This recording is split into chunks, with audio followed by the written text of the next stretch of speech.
My name is Kate, and I am a librarian at the University of Minnesota Libraries. I'm here with Shanda, and the question I have for you, Shanda, is what advice do you have for new graduate students about setting up a research and writing practice?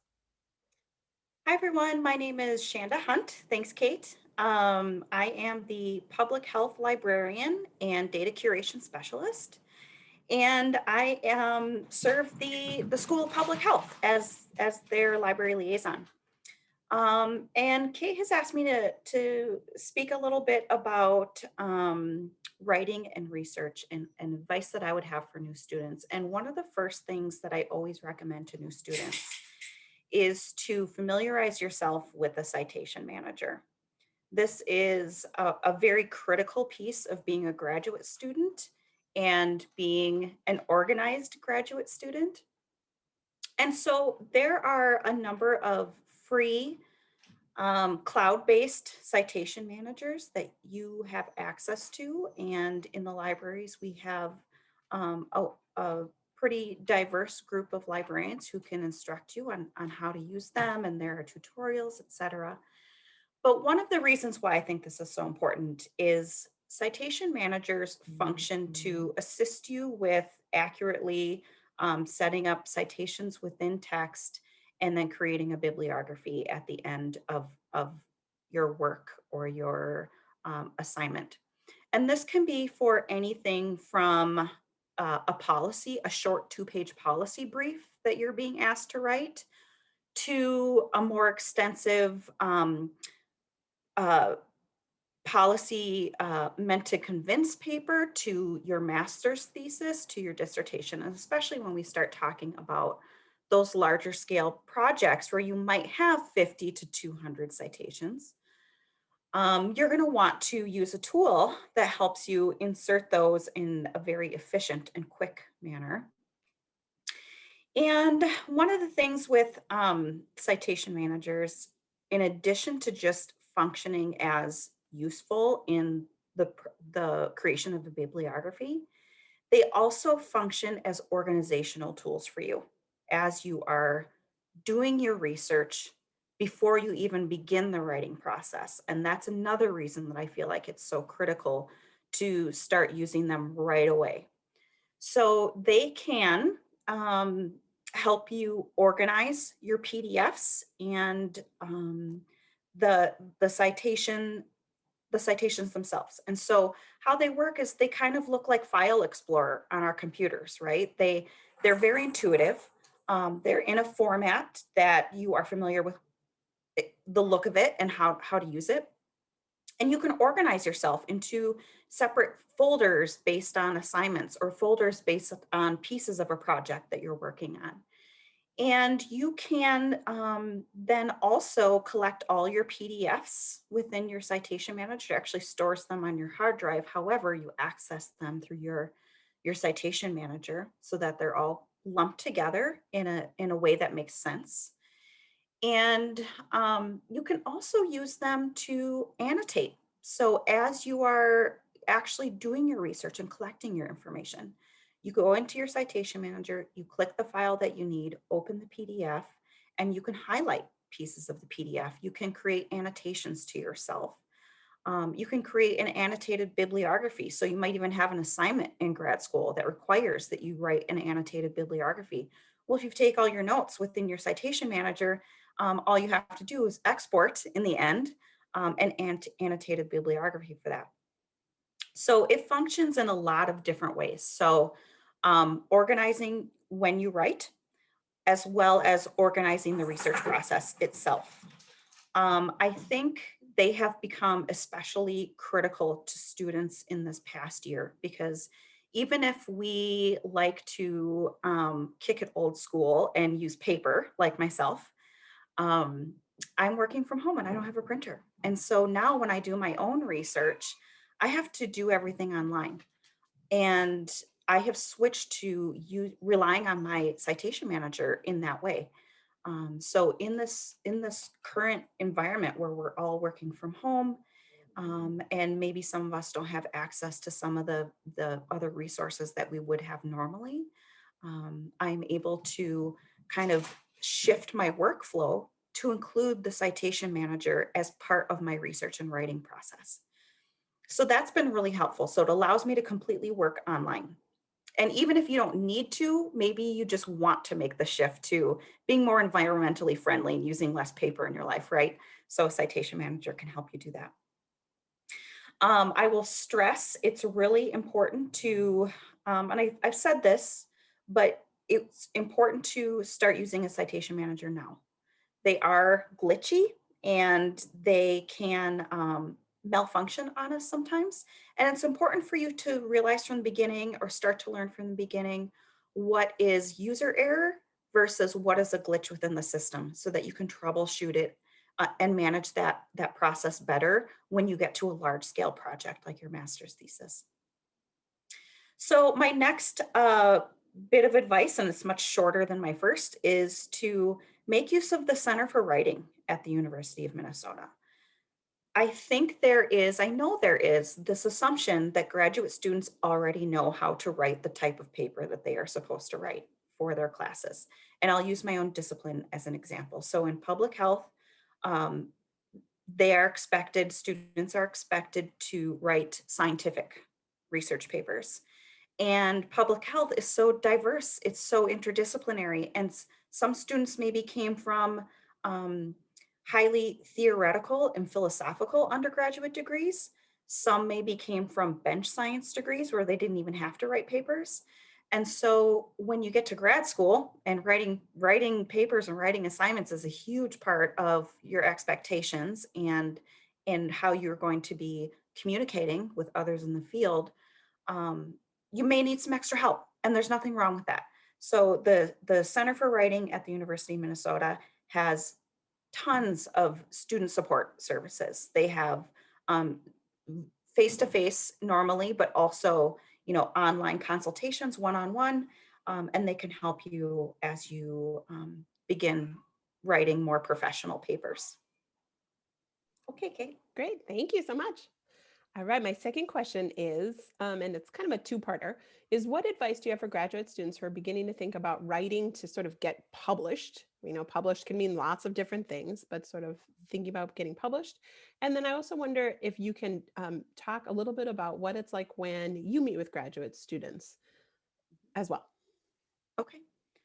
So when you are writing with the end goal of publishing that work, I think one of the most important things for you to do right from the start is to familiarize yourself with the publishing landscape and what that really means in a modern world and what your options are. So, and this, I can kind of answer that question together because this is a common consultation that I have with students. So students come to me and they say, I'm writing my master's thesis right now, but I plan to publish this and I'm talking to my advisor and we will be publishing this together. So what do we need to think about from the very start? So there's a lot of different ways to publish your work nowadays. And I think what you choose, what method or route you choose to go depends on a lot of factors, one of which is definitely cost.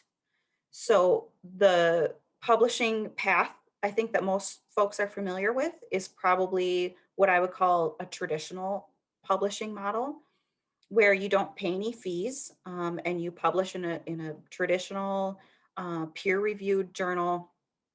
But that means that means you give up your copyright to that work in a lot of cases, not always, but in a lot of cases.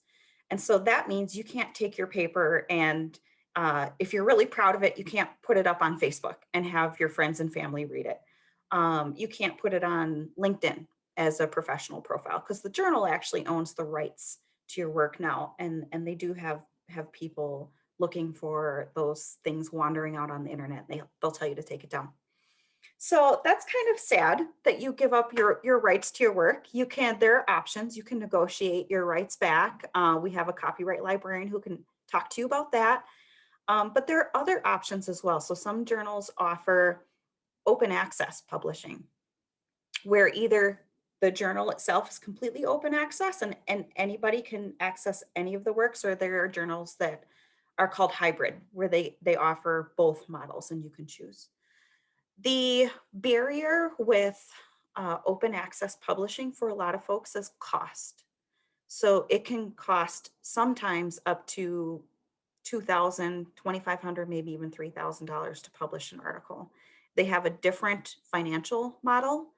Nobody's paying them for access to the articles that they're publishing.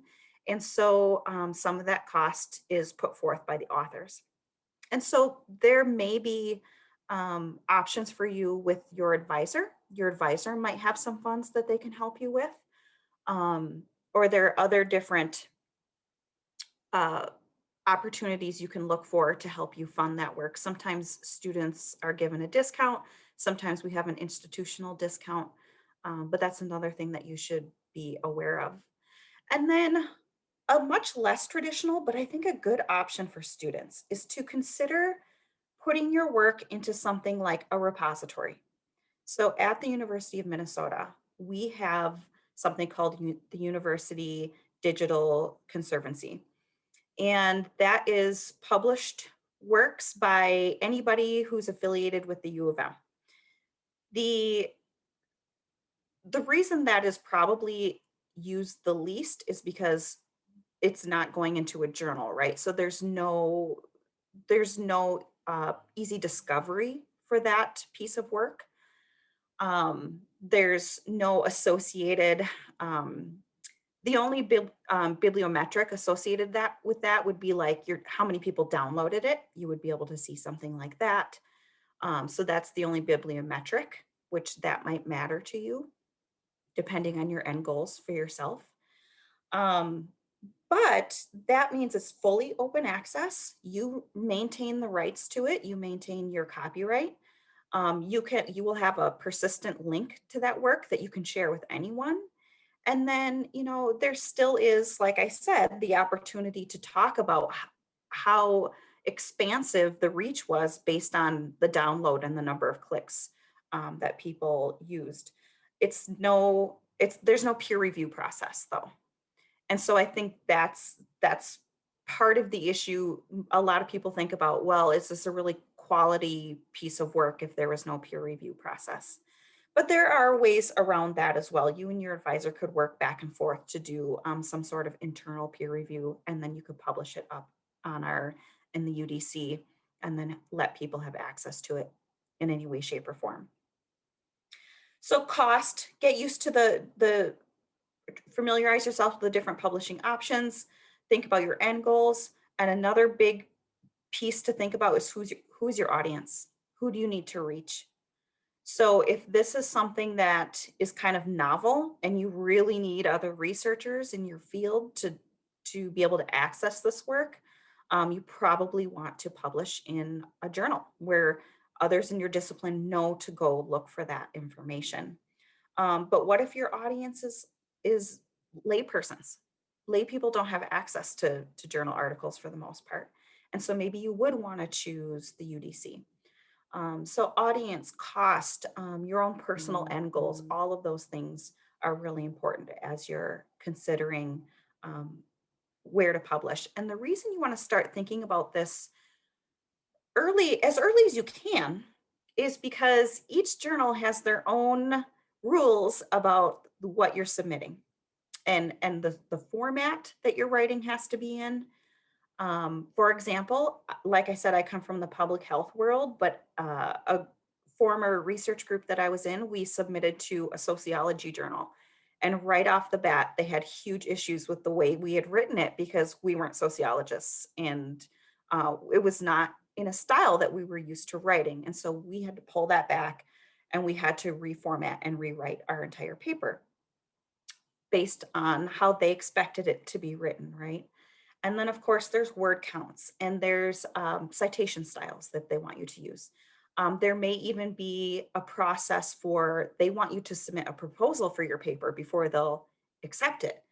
So there's all these nuances with each and every journal that if you can follow their rules from the beginning, it just makes it easier on you. So it's good to think about those things in advance.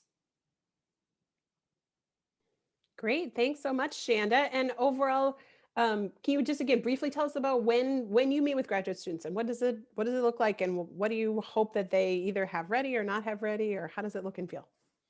Sure. So, I meet with graduate students at all phases of their student careers here. So, some students will have come to me before they even started their program. They've been accepted, but maybe they have not, been in a educational academic program for 10 years, and they're nervous about it, and they want to know how to use the libraries again, right? Everything's always changing.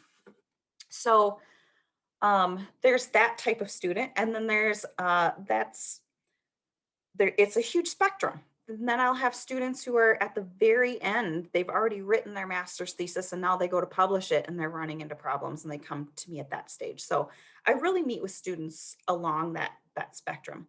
But I would say the ideal time to meet with me is probably in your first semester as a student. um, I think that's when you'll get the most benefit out of what I can walk you through. I talk to students about citation managers. I talk to them about how to use the databases. Again, being a health librarian, there are very sophisticated and sometimes challenging databases that students have to use. And so to get some personalized training in that is really important up front. Um, and I talk to students about managing their work, the publishing process, like we just covered, data management. So, not all of my students are organizing just papers, they're organizing some data too. And so I talk to students about that as well. So it's really all over the board, but I would say um, it would best serve you to meet with me earlier in your student career rather than later. But that's okay to come later. All right, perfect. Thank you so much. Thank you, Kate.